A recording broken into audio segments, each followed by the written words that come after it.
Bueno, por eso la importancia, ¿no es cierto?, como decía el pastor, de más allá de lo que, gracias a Dios, podemos entregar nosotros, ¿no es cierto?, esta doctrina sana, pero estar en la lectura individual, estar cada uno, ¿no es cierto?, en su intimidad, teniendo esa relación. Y hoy incluso lo vamos a ver un poquito en este capítulo. Porque también, como hemos visto ya en otros estudios que hemos hecho, ¿no es cierto?, como las señales de los últimos tiempos, se sabe que se van a levantar falsos profetas. Y siempre se han levantado falsos profetas. Y cada cierto tiempo, ¿no es cierto?, engañan a gente. Entonces es importante la relación que tenemos que tener cada uno. Bueno, vamos a orar antes de comenzar. Les pido también que ya tengan su Biblia en el capítulo, ¿no es cierto?, 16 de 1 Samuel. Padre, gracias, Señor, le damos en este día, Señor, por poder estar acá, Señor. Gracias por cada uno de mis hermanos que ha podido venir, Señor. Le pido que usted hoy, por medio de su palabra, nos ministre a cada uno de nosotros, Señor, que usted siga hablando a nuestras vidas y a nuestros corazones, Señor, que sea su palabra transformando nuestra vida, nuestro carácter, Señor. Que usted, ¿no es cierto?, por medio de su palabra nos hable a cada uno como usted desee, Señor. Sabemos que cada persona es en particular diferente, Señor, y puede tener sus luchas, sus cosas personales ahí, ¿no es cierto? Hemos venido de una semana quizás complicada, situaciones a lo mejor de trabajo, situaciones del hogar, quizás con los hijos, con nuestra esposa, esposos, Señor, y bueno, queremos dejar todo en sus manos, Padre, para que usted siga, ¿no es cierto?, guiando nuestro andar, Padre. Abra nuestros corazones, nuestro entendimiento en este día, Señor, y sea usted el que hable por medio de este estudio, Padre. En el nombre de Jesús, amén. Bueno, estoy un poquito jodido de la garganta, llevo ahí con la alergia, pero bueno. Si recordamos, ¿no es cierto?, lo que vimos la semana pasada, pudimos ver, ¿no es cierto?, que ya Jesús finalmente desechó a Saúl como rey. Lo había ya dejado, ¿no es cierto?, del trono, que le había dado, ¿no es cierto?, porque la gente había querido, ¿no es cierto?, que tener un rey y este era el rey que había elegido la gente, no Dios, ¿no es cierto? Pero lo más triste quizás de ese capítulo es que en vez de Saúl buscar misericordia, él finalmente lo único que demostraba era no querer perder el estatus que tenía. Si ustedes se acuerdan, ¿no es cierto?, incluso le pedía a Samuel que lo acompañara al final del capítulo, ¿no es cierto? Y él le incitaba que estuviera con él. Quería seguir con Samuel porque sabía que a lo mejor ya él estaba llegando a su último día en ese sentido como rey. Y por otro lado, ¿no es cierto?, también vemos así que en el versículo 35, ¿no es cierto?, Samuel dice que ya no lo vio más. Pero también sabemos que Samuel lo sentía, lo lamentaba realmente, porque él finalmente lo apreciaba. De hecho, lo voy a leer el versículo 35 del capítulo 15, y dice: y nunca después vio Samuel a Saúl en toda su vida. Y Samuel lloraba a Saúl, y Jehová se arrepentía de haber puesto a Saúl por rey sobre Israel. O sea, realmente una situación de una persona que quizás podría haber sido, ¿no es cierto?, si hubiera tenido la humildad, el corazón, que hoy día también vamos a ver, este diferente corazón que hoy día vamos a ver cuando aparece David. Pero Samuel no tenía esa claridad, y Saúl, por otro lado, ¿no es cierto?, tampoco tenía un corazón dispuesto.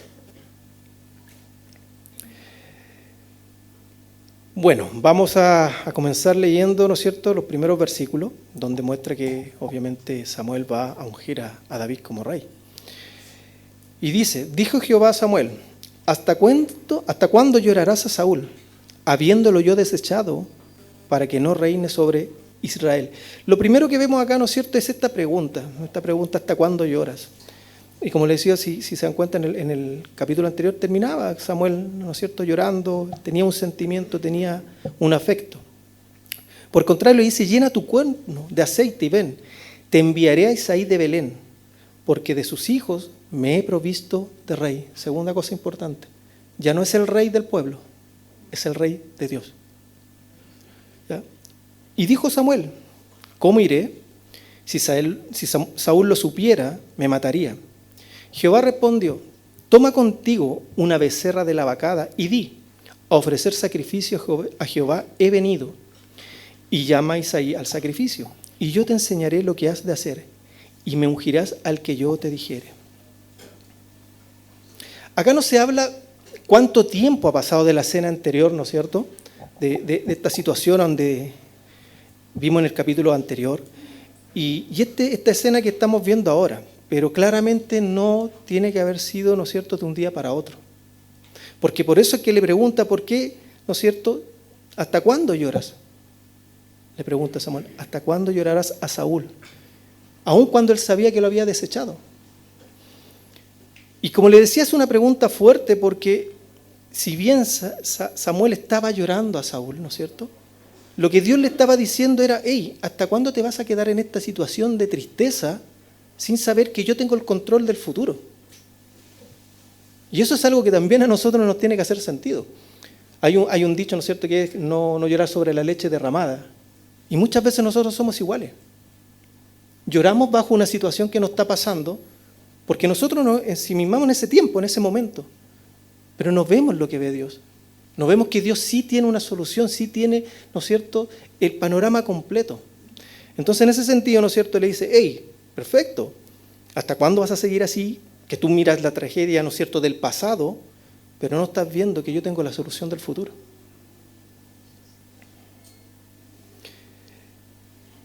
Por otro lado, hay que entender algo, y por qué les decía al principio que Saúl, en vez de perder, ¿no es cierto?, de no querer perder su estatus, él no estaba preocupado de la misericordia, porque el Señor no había desechado a Saúl como hombre. Él lo había desechado como rey, no como persona en este sentido. Por lo tanto, quizás él podría haber tomado otra actitud. Pero sin embargo, ¿no es cierto?, su orgullo, que lo vamos a ver, no le permiten ver esto. Y luego, ¿no es cierto?, le dice, hey, ¿sabes qué? Párate, llena tu cuerno de aceite. Ahora, esto sí también tiene que haber sido quizás un alivio para Samuel. Porque él está diciendo, ¿sabes qué? Yo ahora voy a pedir que ungieres a alguien que yo te voy a decir, que yo te mostraré. Por lo tanto, Samuel puede haber dicho, oh, que no está todo perdido. Mira cómo estaba el pueblo, mira la situación de Saúl, pero Dios tiene el control. Y créanme que Dios jamás va a permitir que su obra muera por el fracaso o por la desobediencia de un hombre. Al contrario, si la obra es de Dios, esto va mucho más allá de cualquier hombre.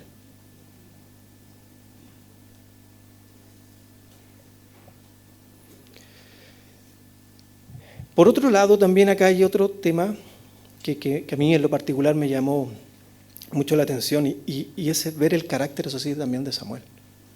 Porque si bien él estaba triste, ¿no es cierto?, de lo que había pasado con Saúl, pero a pesar de ese dolor, él no está en rebeldía.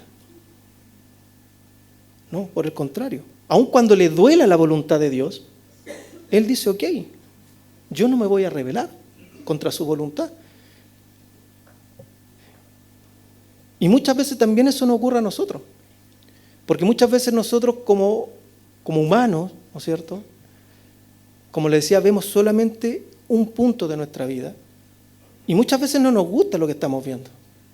Pero sabemos que la voluntad de Dios es mejor que la de nosotros.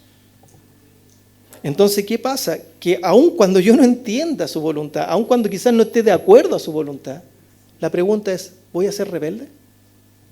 ¿O voy a entender que Él tiene el control? Es una pregunta que debemos hacer. Sabemos que su voluntad es agradable y perfecta. Entonces nosotros debemos descansar ahí. ¿Y qué le dice? Le dice que le va a enviar, ¿no es cierto?, a Isaí de Belén. Isaí, ¿no es cierto?, este hombre que tiene hijos, de lo cual no vamos a ver, y que también ya nuestro pastor había dicho, ¿no es cierto?, que es ligeramente conocido porque es nieto de Ruth y Boz, para que lo quieran ver, libro de Ruth, ahí, ¿no es cierto?, aparece.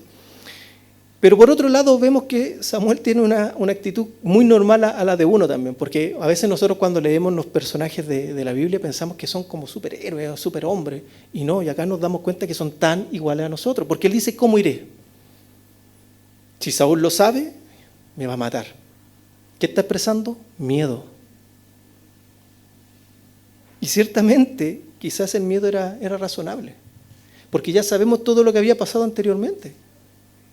Entonces, si Saúl sabía que él iba a ir a ungir a otra persona, a otro hombre como rey, él lo iba a tomar quizás como, ¿no es cierto?, como una especie de represalia, claro. Él no está siendo fiel a mí.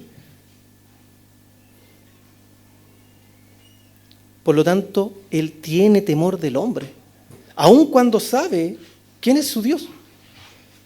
Por eso le digo que es algo normal. Nosotros tenemos emociones, tenemos sensaciones, podemos pasar quizás momentos de tristeza, de angustia, de miedo.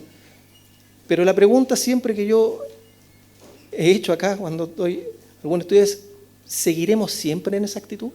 ¿Vamos a estar toda la vida con miedo, con temor? Porque esas son emociones que Dios nos da, es normal. Pero si nosotros estamos confiando en el Señor, sabemos dónde tenemos puesta la mirada. Y sabemos que Él va a sacar, ¿no es cierto?, de alguna situación, Él va a abrir la puerta, va a solucionar las cosas. Y claramente acá le está diciendo, ¿no es cierto?, hey, tranquilo, yo te enseñaré lo que tienes que hacer. Por eso es que Samuel no cae tampoco en rebeldía. A pesar de su temor, él dice, ok, yo no tengo por qué preocuparme. Porque Dios está prometiendo, ¿no es cierto?, que Él me va a enseñar lo que tengo que hacer.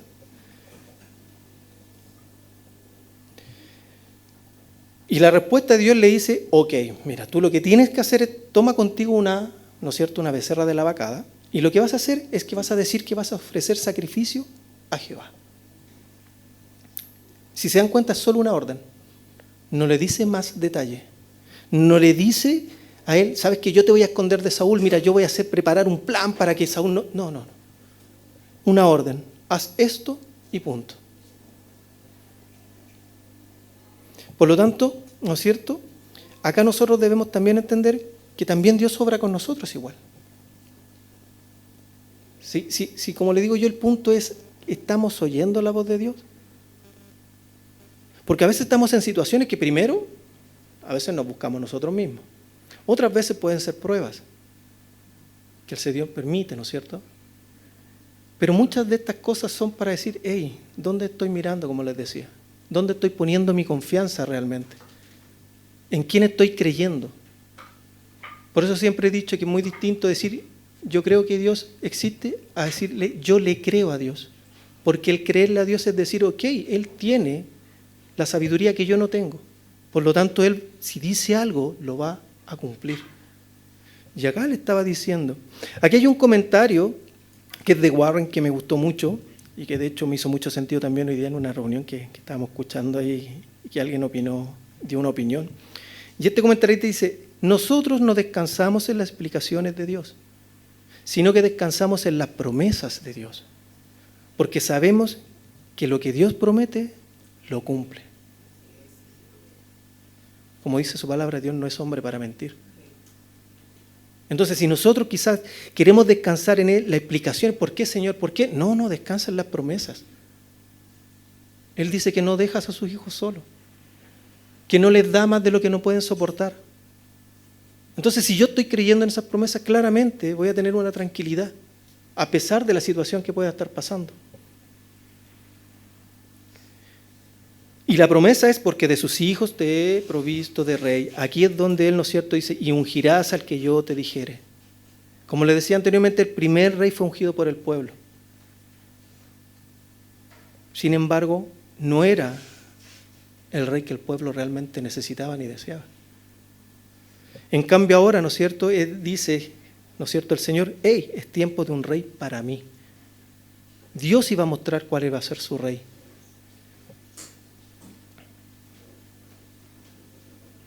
Por lo tanto, lo que dice Dios, yo tengo que confiar porque Dios lo dijo y lo va a cumplir. Vamos al versículo 4.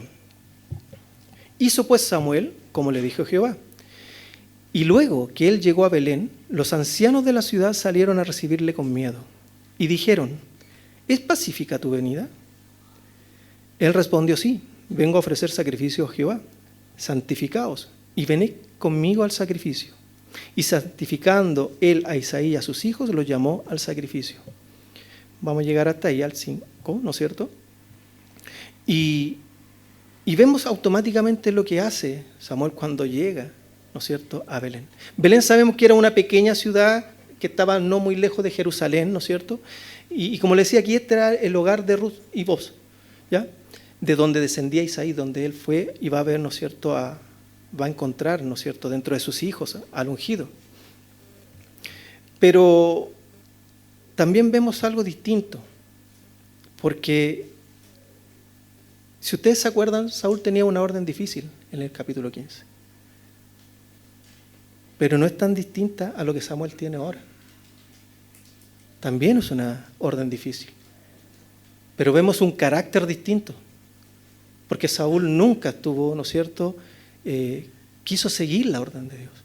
De hecho, al contrario, sabemos lo que ocurrió. Que él dejó, ¿no es cierto?, vivo a Agat. Entonces, es algo muy importante para nosotros también llevarlo a nuestra vida. Porque muchas veces, aunque sea difícil una orden, o lo que podamos entender que Dios quiere, nosotros tenemos que estar dispuestos a obedecerla. Si debemos entender que nuestro razonamiento, nuestra voluntad, como he dicho anteriormente, no es mejor que lo que Dios sabe para nosotros. ¿Y qué pasó? Pasa que los ancianos, ¿no es cierto?, están con temor. Y le hacen la pregunta: ¿es pacífica tu venida? Y si bien acá no lo dice, lo más probable es por todo lo que pasó también, ¿no es cierto?, al final casi del capítulo 15. En Samuel específicamente 15:33. ¿Qué hace con el rey amalecita de Agat? Lo corta en pedazos, lo degolla y lo corta.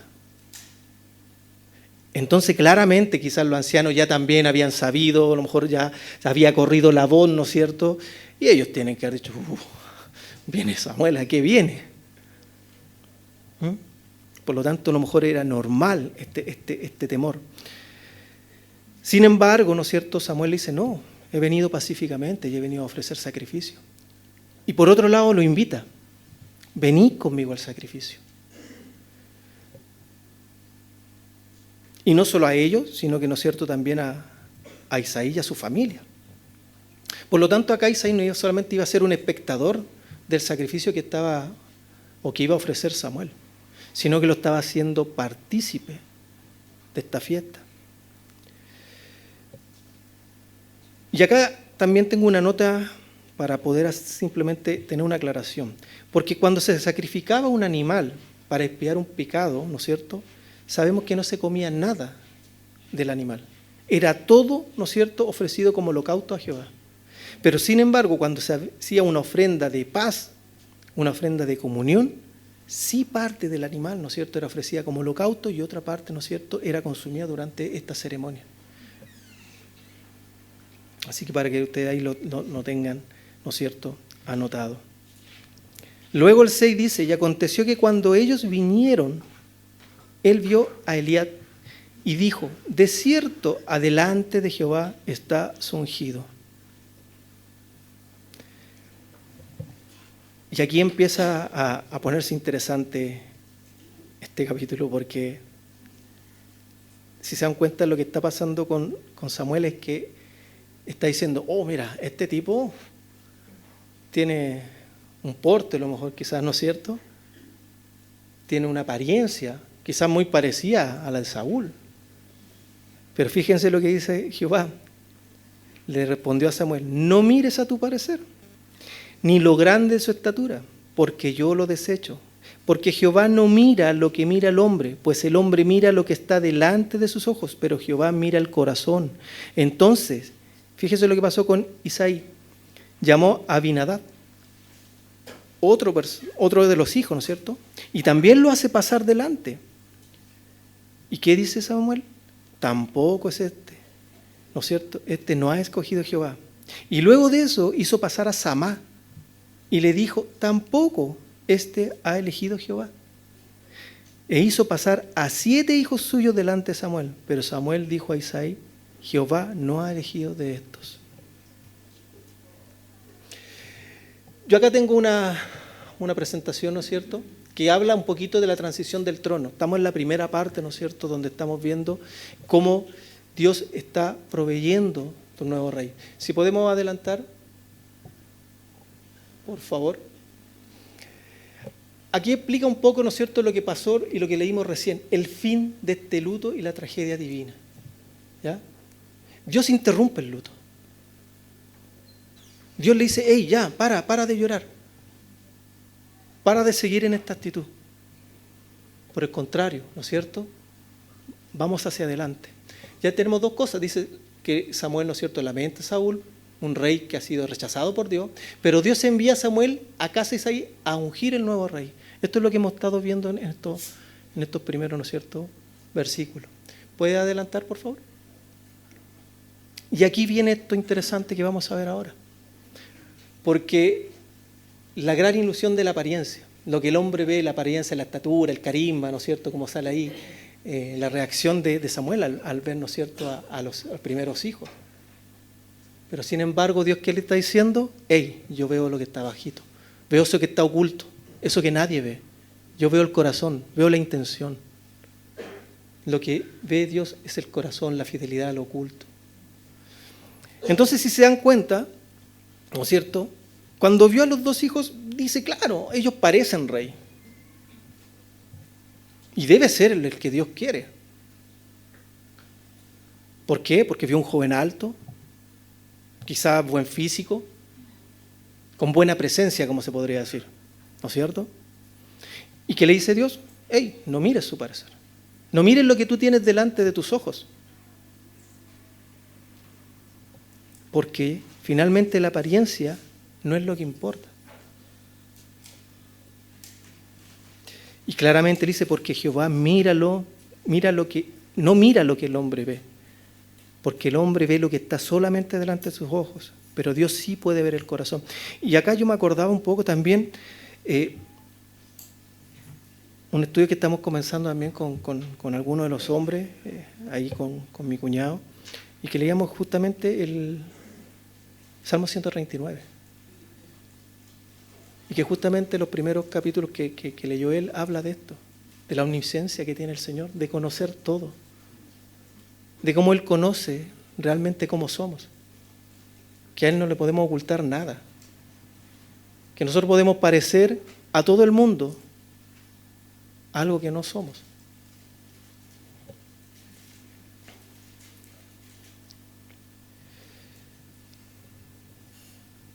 Y acá hay 2 cosas importantes que yo tengo como lección para nosotros.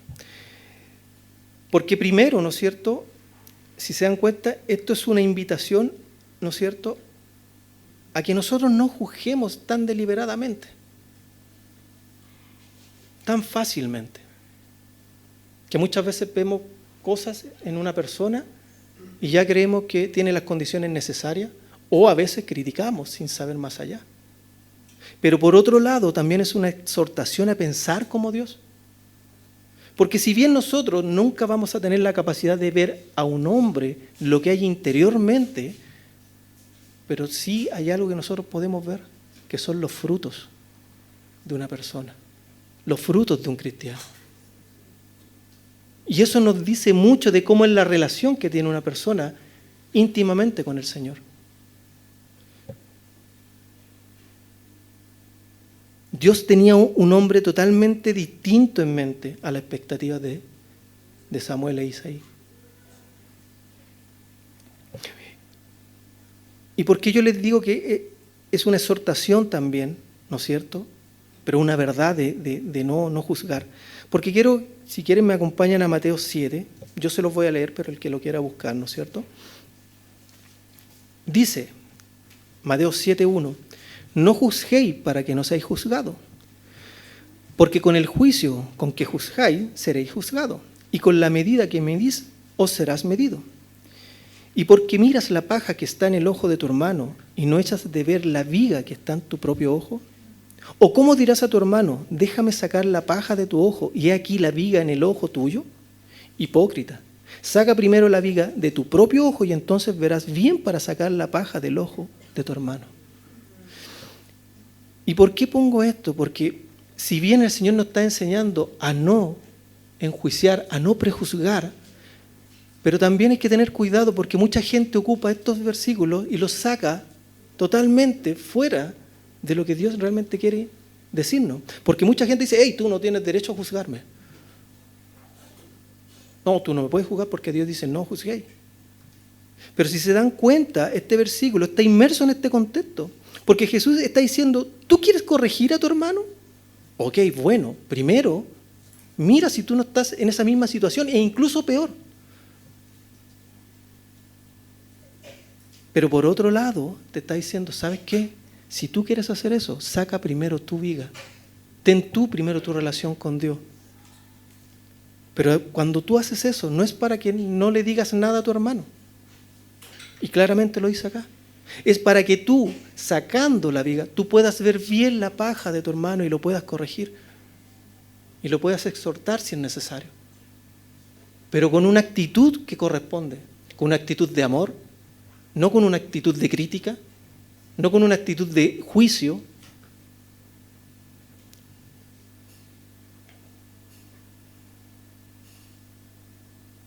Entonces por eso es que nosotros tenemos que tener cuidado en ese sentido. Es como cuando, no sé, llega, por poner un ejemplo, llega la hija con un novio y el novio es como de portada, ¿no es cierto?, de modelo, y uno lo mira, oye, buen partido, pero uno no sabe cómo es el tipo realmente. No sabe si tiene buenos sentimientos. No sabe si se comporta bien cuando están solos, si la trata bien. Pero no sea que llegue con uno bajito, gordito. Chuta, ¿no encontraste algo mejor? Y a lo mejor esa persona sí, primero ama a Dios, tiene un corazón mucho mejor, tiene acciones que podrían enamorar a cualquier mujer.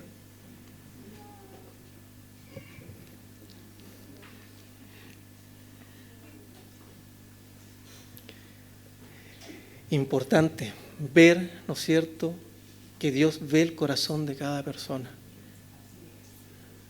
Y eso también nos ayuda a nosotros a poder examinarnos. ¿Cómo está nuestro corazón? ¿Cómo realmente nosotros estamos en relación, ¿no es cierto?, a lo que Dios quiere?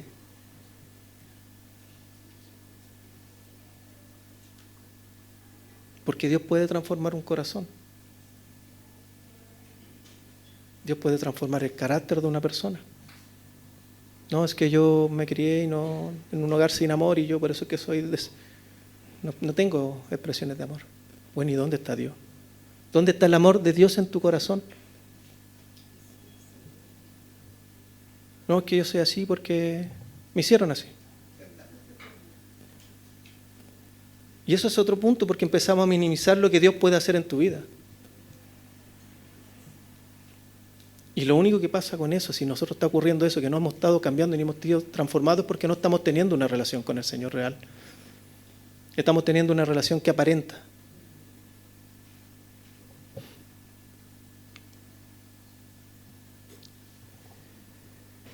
Versículo 11. Entonces dijo Samuel a Isaí, ¿estos son todos tus hijos? ¿Y por qué creen ustedes que hace esa pregunta? Simple. Dios le había dicho, ve a tal lado, porque de tal persona, ¿no es cierto?, de sus hijos, va a haber rey. Entonces, como le decía, Samuel tenía clarito cuál era la promesa de Dios. Algo no calza. Entonces le pregunta, ¿estos son todos tus hijos? Y él respondió, queda aún el menor que apacienta las ovejas. Y dijo Samuel a Isaí, envía por él, porque no nos sentaremos a la mesa hasta que él venga aquí. Dios había escogido, ¿no es cierto?, a un rey de la familia de Isaí. Y ya habían pasado 7 y no había ungido a nadie. Por lo tanto, algo más debía quedar. Pero acá lo primero que uno también puede notar es que dice, así, ahí queda el menor, está por allá lejos. O sea, quizás la poca consideración que tenía de su propia familia, David. Ni siquiera, si se dan cuenta, lo llama por su nombre. Sí, el menor. En cambio, el otro, ¿no es cierto? Eliab, Abinadab, Samad. Segundo, tampoco fue invitado a la celebración. Nadie se acordó de él para la celebración que estaban haciendo. Y finalmente, tampoco fue llamado, porque el papá dijo, hey, espera, ¿sabes que me queda un hijo? O mejor hubiera dicho, ¿sabes qué? Espera, me queda David. Es mi hijo pequeño, pero está haciendo tarea. No, porque finalmente es llamado porque Samuel insiste. Entonces nosotros podríamos pensar tan pequeño, no de edad ni de estatura, sino que tan pequeño, tan poca importancia tenía David para su padre, que no fue ni nombrado, no fue ni invitado a la celebración. Y créanme que a veces Dios hace eso, elige a personas poco probables para nosotros. Pero Dios elige a otras personas para que hagan su obra, a lo que muchas veces, como dice su palabra, es desechado. Y esto tiene un sentido, eso sí.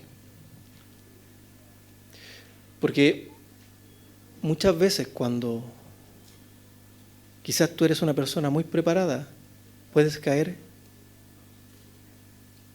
en pensar que la obra depende de ti, que es por tu capacidad, es por tu conocimiento, es por lo que tú eres. No, la obra es de Dios. Entonces, por eso es que muchas veces vemos que ocupa personas que para nosotros son como, ¿y para qué? Para que la gloria sea de Dios, no del hombre, no que el hombre se gloríe. Aquí hay otro comentario que cuando hacía este estudio también me gustó. Dice, tal vez usted no sea intelectual o bien apreciado en su círculo familiar. Usted puede ser menospreciado por otros diciendo su fe en Cristo, que también nos pasa a nosotros. Nosotros vamos a ser menospreciados si hacemos entender y debemos aclarar que nuestra fe la vamos a tener que defender. Y eso nos va a hacer, ¿no es cierto?, que delante del mundo, nuestro círculo, seamos menospreciados. Tal vez usted tenga una pequeña porción de amor en la de sus padres, como la que tuvo David. Pero recuerde que aquellos que son rechazados por el hombre, a menudo son amados por el Señor.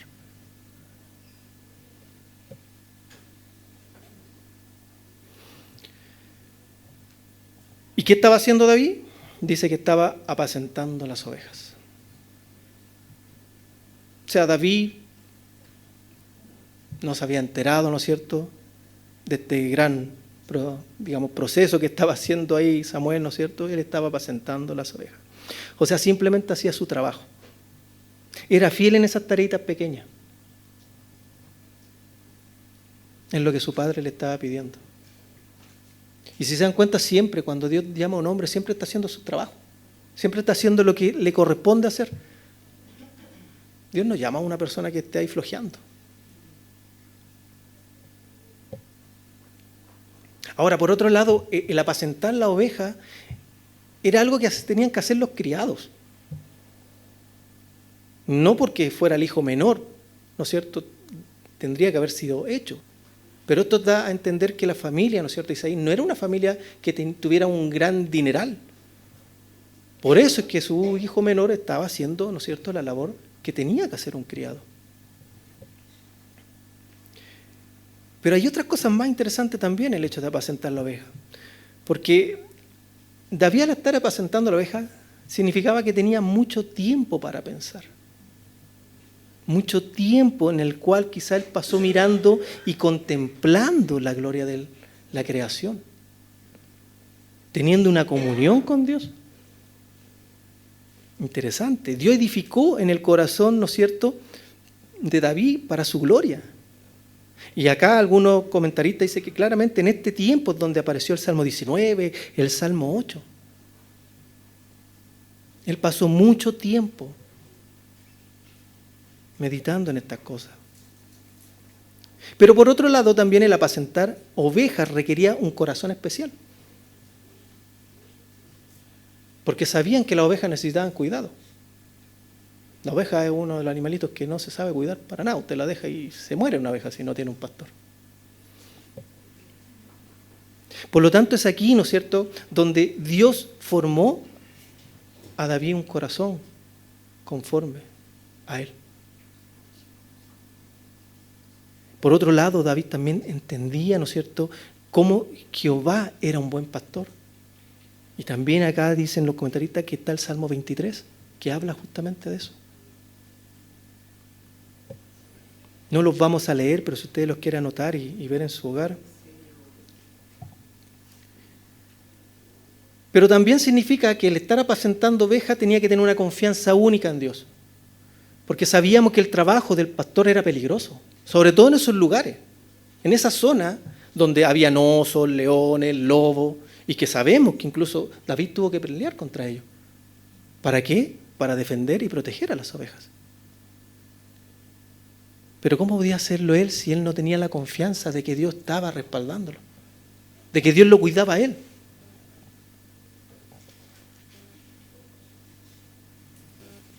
Por lo tanto, este tiempo que parece insignificante, ¿es un tiempo de espera?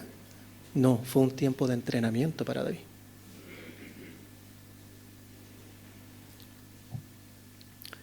Luego el 12 y el 13 dice, y envió pues él, y él lo hizo entrar. Y dice, y era rubio, hermoso de ojos, y de buen parecer. Entonces Jehová dijo, levántate y úngelo, pues este es. Y Samuel tomó el cuerno de aceite y lo ungió en medio de sus hermanos. Y desde aquel día en adelante el Espíritu de Jehová vino sobre David. Se levantó luego Samuel y volvió a Ramá. No se habla exactamente qué edad podía tener acá David. Ya, pero algunos comentaristas también, ¿no es cierto?, dicen que puede haber sido entre 10 y 12 años, porque era un niño. A lo mucho algunos dicen que pueden ser hasta 16 años. Pero claramente, como le digo, era un niño.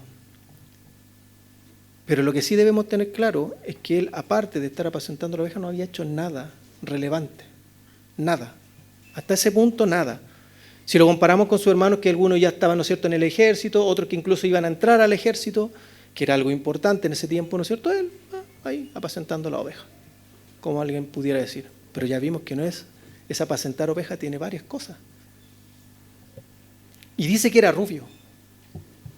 Y esta expresión claramente habla de una persona de tez clara. Incluso algunos comentaristas, quizás no rubiamente, pero sí a lo mejor colorín. Pero para su cultura, esto significaba a lo mejor, ¿no es cierto?, un atractivo distinto. Y dice que era hermoso de ojos y de buen parecer. El hecho de decir de hermosos ojos le da una vitalidad e inteligencia en ese sentido. Y al decir que tenía buen parecer, ¿no es cierto?, era que tenía una apariencia agradable, que inspiraba confianza.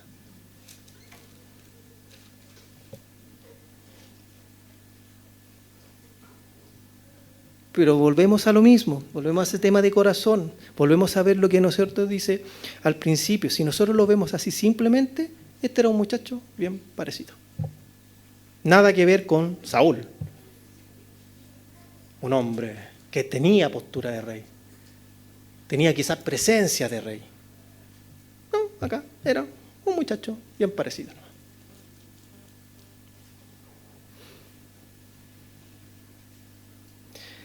Pero sin embargo, Dios le dice, ok, levántate y úngelo, porque este es.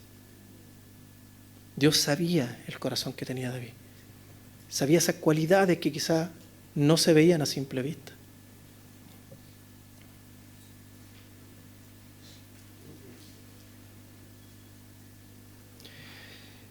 Ahora nosotros podríamos preguntarlo, bueno, pero ¿y por qué David?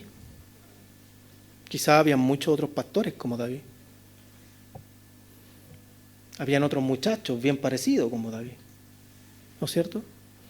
Habían otros jóvenes de la misma edad, como David. Pero esto está explicado en 1 Samuel 13:14. dice que Jehová se ha buscado un varón conforme a su corazón, al cual Jehová ha designado para que sea príncipe sobre su pueblo.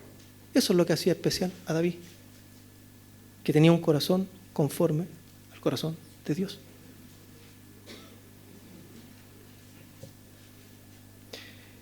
Y muchas veces nosotros no necesitamos quizás tener tanto conocimiento para tener un corazón conforme a Dios. No necesitamos ser quizás sumamente respetados para tener un corazón conforme a Dios. No necesitamos estatus. No necesitamos tener tanta influencia. No necesitamos la aprobación de los hombres para tener un corazón conforme a Dios. ¿Qué necesitamos? Ese tiempo que tuvo David mientras apacentaba las ovejas. Tener una relación con Dios. Alimentar esa relación con Dios. Día a día, minuto a minuto. Ahora, ¿de dónde sacó David ese corazón? Claramente acá dice, ¿no es cierto?, que este pasar de tiempo tiene que habérselo inculcado a alguien. Y si se dan cuenta acá, hasta el momento del padre, nada. Pero sí sabemos que su madre era una sierva de Jehová. Y es ella quizás la que inculcó esa pasión, ese amor por el Señor. Fue ella quien derramó en el corazón de David el poder llevar ese corazón lleno de amor y devoción por el Señor. Por eso es tan importante, ¿no es cierto?, lo que ocurre atrasito con los maestros. Pero ojo, eso es una parte. Porque la verdadera responsabilidad está toda acá, no allá. Debemos dar gracias a Dios que tenemos maestros que están enseñando la palabra también, ¿no es cierto?, de forma clara y sana. Pero si nosotros no estamos haciendo nuestra labor en nuestros hogares, créanme que pasamos 1 hora con los jóvenes allá y pasamos no sé cuántas horas el mundo con los jóvenes en la casa, en el colegio, en las redes sociales. Y si nosotros no estamos inculcando el hecho de que ellos estén leyendo, amando a Dios, enseñarle a amar a Dios, porque eso es lo que dice acá, ¿no es cierto?, que la madre derramó sobre el corazón de él un corazón lleno de amor y devoción por Dios. Y esa es nuestra labor como padres. Si no hacemos eso, el mundo se los va a comer a nuestros hijos. Satanás está ahí.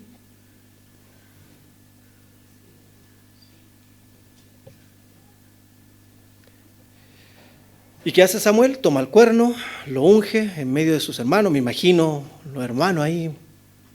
Oye, pero si este es un cabro chico, ¿qué está haciendo Samuel llenándolo de aceite y todo?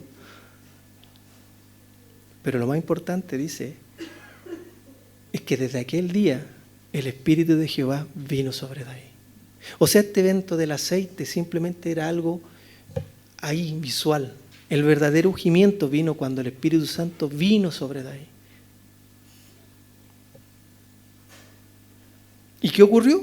Que de ocurrido eso, Samuel dijo, ok, hasta aquí llego yo. Él no se trató de tomar otra postura, de decir, no, ya aquí yo tengo que entonces hacer algo para que David llegue al trono. No. Samuel se levantó y volvió a su casa. En pocas palabras dijo, Señor, tú escogiste a este niño, tú sabes, tú lo vas a poner como rey. Tú harás todo para que él llegue a ser rey.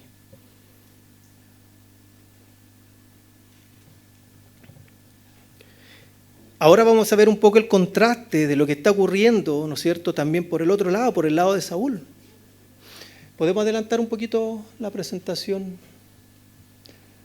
Ya, perfecto. Acá lo vamos a dejar ahí un ratito. ¿Por qué motivo? Porque el 14 dice, ¿no es cierto?, que el Espíritu de Jehová se apartó de Saúl y le atormentaba un espíritu malo de parte de Jehová. Y acá es interesante porque fíjense que lo primero que uno puede ver, como le decía, es este contraste. Mientras que David, ¿no es cierto?, estaba siendo ungido por el Espíritu Santo, Saúl estaba siendo dejado. Se apartó, ¿no es cierto? Y dice que lo atormentaba un espíritu malo de parte de Jehová. Ya que uno podría pensar y decir, churra, pero esto significa entonces que Dios no es tan bueno. ¿Cómo va a dejar que lo atormente un espíritu malo de parte de Jehová? Pero ¿saben qué? Esto no significa que Dios sea el autor del mal, sino que entender que Él es soberano y Él permite cosas. Y muchas de las cosas a veces son por testarudez de nosotros. Fíjense que lo que dice Santiago 1:7, dice, Él es el Padre de la luz en el cual no hay mudanza ni sombra de variación. Por lo tanto, nunca va a ser, ¿no es cierto?, quien inicia o realiza el mal. Pero sí debemos entender que Él puede retirar su protección. Y casos hay muchos que podemos ver. Nosotros pudimos ver que Saúl, en cierta forma, también tuvo el Espíritu de Dios. Pero también vimos su condición. Vimos cuál fue su postura. Y podríamos decir que quizás a Saúl le estorbaba la voluntad de Dios. Él quería hacer su voluntad. Entonces, primero dice, el Espíritu de Jehová se apartó de Saúl. Por lo tanto, Saúl perdió esta protección, esta cobertura espiritual. Y claramente, ¿qué pasó? Ahí entra Satanás. ¿Para qué? Para enviar un espíritu malo, para que lo atormentara. Ahora quizá era para juzgar su rebelión. Puede ser. ¿Por qué? Porque él estaba, ¿no es cierto?, siempre en contra de la guía del Espíritu Santo. Quizás puede ser también un ejemplo de cómo Dios lo entregó a su pecado. Mire lo que dice Romanos 1:28. Y como ellos no aprobaron tener en cuenta a Dios, Dios los entregó a una mente reprobada para hacer cosas que no convienen. No aprobaron tener en cuenta a Dios. ¿No era lo que pasaba con Saúl? Saúl quería hacer las cosas a su pinta. Dios le daba una orden y él pensaba que su pensamiento era mejor.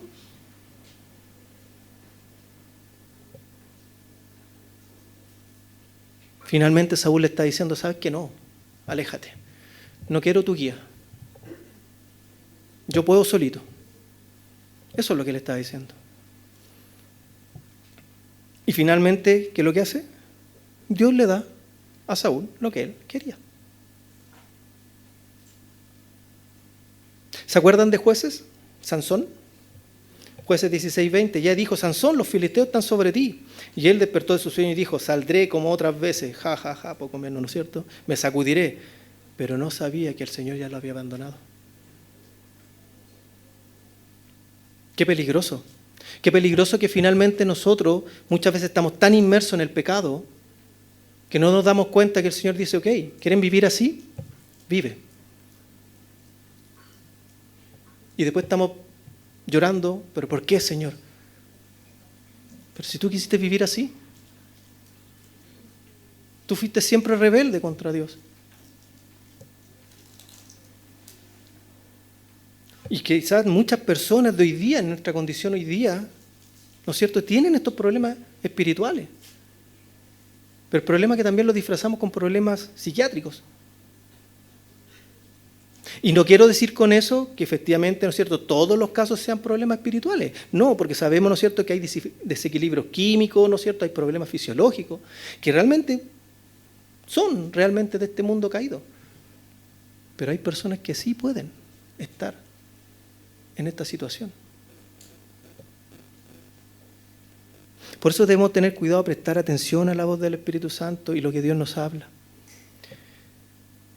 No debemos empecinarnos, si estamos en un pecado, seguir viviendo en el pecado.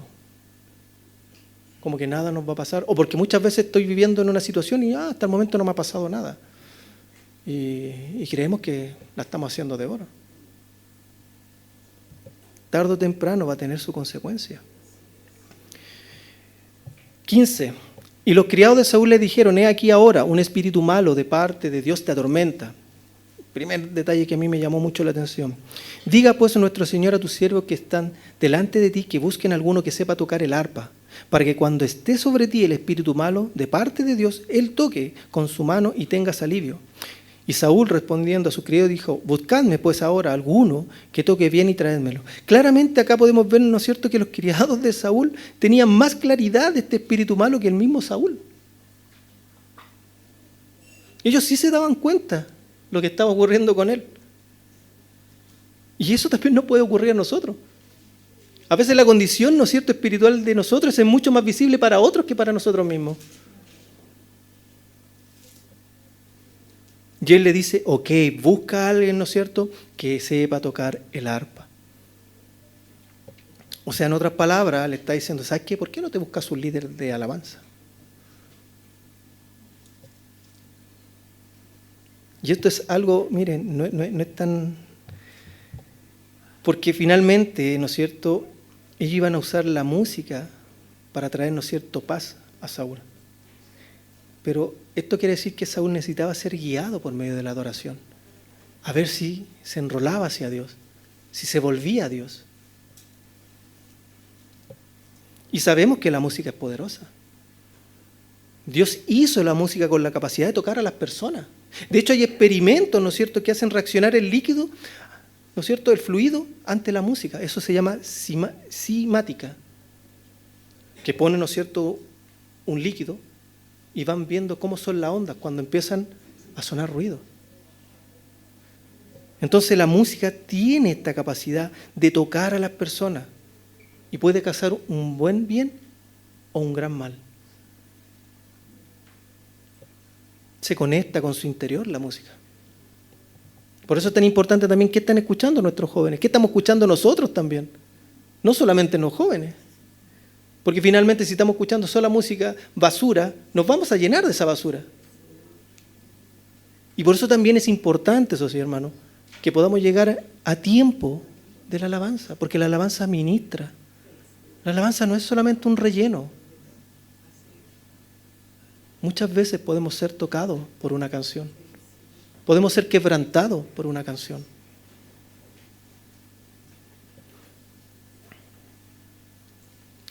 Pero por otro lado, ¿no es cierto?, vamos ahora a ver un poco la carta de presentación de David. El 18 dice, entonces uno de los criados respondió diciendo, he aquí yo he visto a un hijo de Isaí de Belén, que sabe tocar, es valiente, vigoroso, hombre de guerra, prudente en sus palabras, hermoso, y Jehová está con él. La media carta de presentación. Consulta. ¿Ahora es simplemente un niño bien parecido? ¡Wow! No era un niño solamente bien parecido. Fíjense que nombran 6 características específicas. Sabe tocar, excelencia técnica. Acá puse yo, David no era aficionado. O sea, él había desarrollado su maestría en el arpa. ¿Para qué? Para guiar a Saúl en adoración. ¿Para qué? Para poder ministrarle con su música. Ese era el objetivo. Por lo tanto, a veces no bastan de buenas intenciones. ¿Por qué? Porque debemos nosotros pulir los dones y las habilidades que Dios nos da. Si Dios nos da un don, debemos pulirlo, entregarle lo mejor a Él. Luego dice valiente y vigorosa, o sea, un fuerte carácter, un carácter fuerte. Y claramente David aquí no formó su carácter cuando enfrentó a Goliat. Aquí ya lo podemos ver. Él ya venía con este carácter. Sino que se lo formó, ¿no es cierto?, defendiendo de las ovejas, de los osos, los leones. Luego dice hombre de guerra. O sea, había una capacidad de estrategia y disciplina. Y también, por otro lado, ¿no es cierto?, se junta con el carácter de un guerrero. Y claramente necesitaba este carácter para poder, ¿no es cierto?, también ministrar a Saúl. Si Saúl sabemos lo complicado que era. Más cuando le venía, ¿no es cierto?, ¿no es cierto?, esta situación de que lo atormentaba el espíritu malo. Pero fíjense, prudente en sus palabras, o sea, tenía una sabiduría para hablar.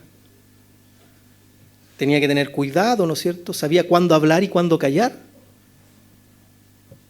Son virtudes que hoy día son escasas. Porque hoy día, si se dan cuenta, en este mundo digital, lo primero que hacemos es reventar a alguien.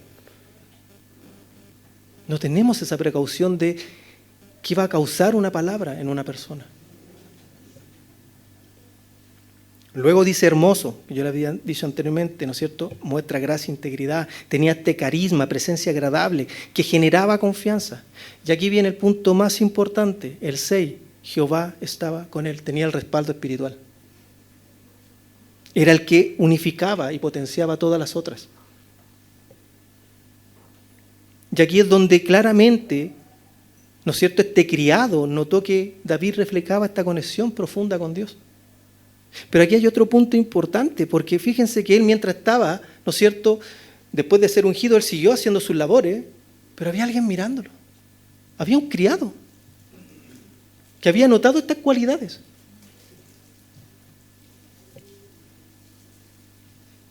Por lo tanto, aquí es donde este criado, ¿no es cierto?, da estas recomendaciones que finalmente cambiarían la vida para siempre de David. Para terminar, del 19 al 23, y Saúl envió mensajero a Isaí diciendo, envíame a David tu hijo, el que está con las ovejas. Y tomó Isaí un asno cargado de pan, una vasija de vino y un cabrito y lo envió a Saúl, por medio de David su hijo. Y viniendo David a Saúl estuvo delante de él. Fíjense en esto, y le amó mucho y le hizo su paje de armas. Y Saúl envió a decir a Isaí, yo te ruego que esté David conmigo, pues ha hallado gracia en mis ojos. Y cuando el espíritu malo de parte de Dios venía sobre Saúl, David tomaba el arpa y tocaba con su mano. Y Saúl tenía alivio y estaba mejor, y el espíritu malo se apartaba de él. Acá está narrando, ¿no es cierto?, el primer encuentro entre Saúl y David. Ese primer encuentro tras perder, ¿no es cierto?, el favor de Dios. Saúl está atormentado espiritualmente. Y claramente David, que había sido ungido en secreto como rey, ¿no es cierto?, llega al palacio finalmente como ¿qué? Como músico y escudero, como arma de paje. Entonces, es interesante porque no llegó de otra forma, no llegó así como guau, con bombones, no. Llegó haciendo un trabajo puntual. Quizás David ni siquiera entendía el significado de lo que había hecho Samuel cuando lo ungió. Por eso es que él volvió a sus labores. Sin embargo, fíjense el contraste nuevamente de carácter. Saúl representa a este líder consumido por los celos, por la ansiedad, mientras que David, ¿qué? Tiene el Espíritu de Dios, que muestra una paz y un talento que sirve ¿para qué? Para aliviar y sanidad. Pero aquí lo que me llamó mucho la atención es que dice que le amó mucho y le hizo su paje de armas. Porque finalmente debemos entender lo que significa el nombre de David, ¿no es cierto?, que viene del hebreo Dawid, ¿no es cierto?, y que significa el amado. Pero no solamente por eso lo amó Saúl.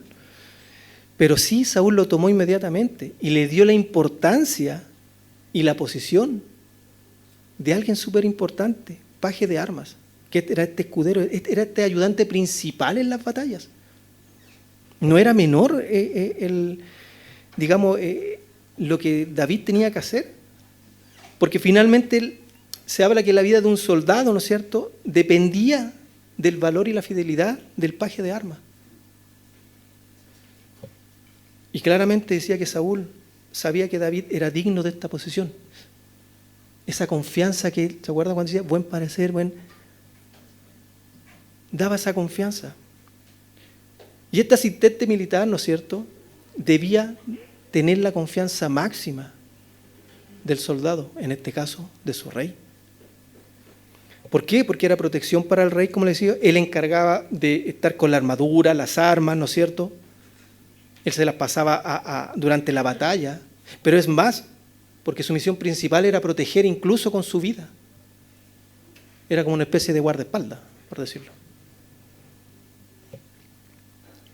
Y por otro lado, tenía que tener, como le digo, esta lealtad absoluta. El puesto requería de una fidelidad total. Por lo tanto, Saúl, cuando lo eligió, confió ciegamente en David. Interesante.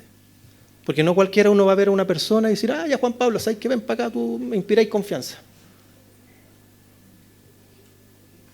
Vemos la mano de Dios, cómo Dios hace llegar a David ya al palacio. Por lo tanto, podemos ver que el valor real está en el interior y no en la apariencia. Y aquí ahora sí vamos a esta parte, ¿no es cierto?, donde dice dimensión, el criterio, lógica humana, presencia física y estatura, lógica divina, postura, pureza de corazón. El escenario, dice, fila, presentación pública. David en el campo, ciudadano, oveja, en privado. La actitud, expectativa de ser elegido. Todos los otros hijos a lo mejor iban con, no, yo voy a hacer. Sin embargo, David no había sido invitado. Estaba haciendo sus tareas, sus labores, fielmente. El tiempo, resultado inmediato y visible. Acá fue un proceso de preparación a largo plazo. David en todo el tiempo que pasó apacentando sus ovejas, pasó tiempo de preparación. ¿Podemos adelantar, por favor? Acá muestra el candidato inesperado. Y fíjense lo que yo les decía delante. Dios encuentra a su elegido en la fidelidad de lo cotidiano. No, es que pastor, yo no me sé muchos versículos, pero ¿entiendes uno o dos? Sí. Bueno, cúmplelos, vívelos. Dice el octavo hijo, el que ni siquiera había sido invitado al sacrificio. Ese pastor encontrado haciendo trabajo sucio, cuidando las ovejas mientras sus hermanos estaban en la ceremonia. Dios ve lo que nosotros no vemos. ¿Puede adelantar, por favor? Acá viene, ¿no es cierto?, la transferencia del poder. El espíritu se aparta de Saúl, pero al mismo tiempo vemos cómo el espíritu viene sobre David. Por lo tanto, dice claramente, el trono espiritual cambia de dueño mucho antes que el trono físico. Dios ya tenía listo, porque ya había desechado a Saúl. Ya le había dicho, yo pondré otro hombre que va a tener un corazón, ¿no es cierto?, conforme a Dios. ¿Puede adelantar? Fíjense cómo estuvo la puerta del palacio, lo que hablamos recién. El problema, la angustia de Saúl requiere una solución. Recomendaciones. Otras personas estuvieron viendo ahí a David. Estas cualidades que uno podría pensar, pero ¿cómo si es un joven solamente? El perfil específico. Después nos damos cuenta que churra, tenía muchas actitudes, muchas cualidades. Y la más importante es que el Espíritu de Dios estaba con él. Y el resultado, ingresa al servicio de Saúl como músico. Dios abre puertas inesperadas. Así como también cierra puertas. Él es soberano. Él es soberano de hacer, ¿no es cierto?, como Él estime para nuestra vida. Pero lo importante es que si tenemos habilidad y talento, lo reflejemos en lo cotidiano. No esperemos estar en las cosas así como, no es que yo quiero llegar a este estatus para ir yo recién. No, seamos fieles en lo pequeño. ¿Puede adelantar?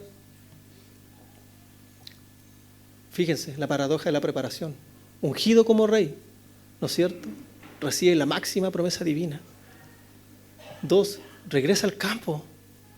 Él no se engrupió, o sea, no. David siguió y dijo, churra, ok, yo sigo haciendo mis tareitas. Convierte a un músico y siervo, ¿no es cierto?, del hombre que ocupa su lugar.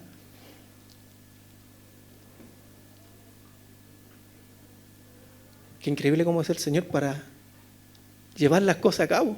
Por eso es que a veces nosotros no entendemos las cosas de Dios. Pero lo que hablábamos al principio, promesa. Nosotros debemos confiar en sus promesas, no en cómo Dios hace las cosas. Porque sus promesas, Él las cumple. La unción no elimina el proceso, lo inicia. Una más. El diseño de tu propio proceso, aquí un poquito, ¿no es cierto? No te desanime. Dios ve mucho más profundo. Abraza el campo. A menudo Dios prepara los lugares pequeños, dice, antes de confiar en grandes responsabilidades. y sé fiel en lo oculto.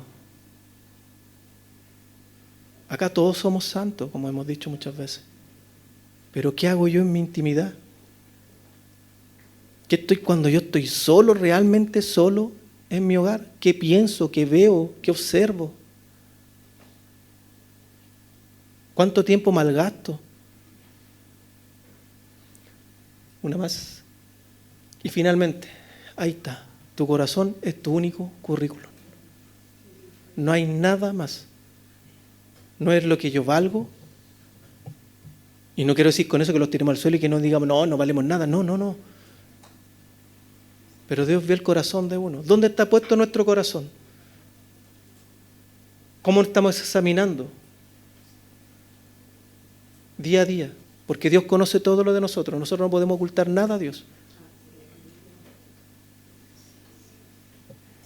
Y eso solamente se da con una relación real. Real. Día a día. Aquí no valen excusas de que yo estoy cansado, es que yo trabajo, es que después tengo que cuidar a mis hijos. Es que, ¿sabes qué? No tengo ni un día libre para mí.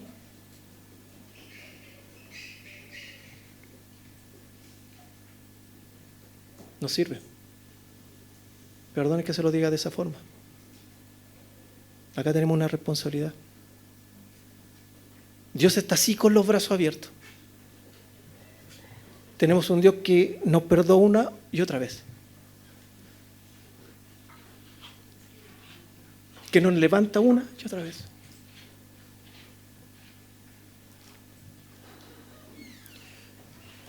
Y estamos muchas veces empecinados en ser porfiados, en ser rebeldes. Busquemos esa relación real. Busquemos ese encuentro real. Lo invito a orar. Padre, gracias, Señor, le damos por su palabra, Señor.